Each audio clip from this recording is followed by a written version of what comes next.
অনেকদিন আগের কথা, এক পুরাতন গ্রামে বাস করত এক গরিব মানুষ। তার ছিল কয়েকটি গরু। সেই গরুগুলোই ছিল তার জীবনের ভরসা। প্রতিদিন গরুর দুধ বিক্রি করেই চলত তার সংসার। একদিন এক ভয়ঙ্কর বাঘ গরুগুলোকে দেখে ফেলল। চুপি চুপি সে অনুসরণ করতে লাগলো গরুগুলো রাতে কোথায় থাকে। রাতে গরুগুলোকে খামারে রেখে মানুষটি ঘুমিয়ে পড়ল। আর সেই রাতেই বাঘটি এসে একটি গরু তুলে নিয়ে গেল।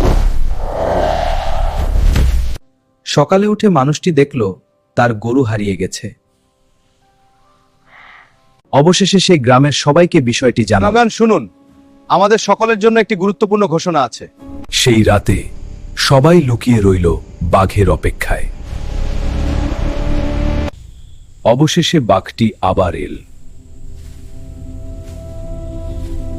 হঠাৎ করে সবাই মিলে ওই বাঘটিকে জাল দিয়ে ধরে ফেলল। তারপর শক্ত রশি দিয়ে ওই বাঘটিকে গাছের সাথে বেঁধে রাখা হলো। পরের দিন পুরো গ্রাম ভরে গেল মানুষের ভিড়ে। সবাই হাসতে লাগলো, আর গরিব মানুষটি ফিরে পেল তার শান্তি। এরপর আবার শুরু হলো তার নতুন জীবন, সাহস আর একতার গল্প।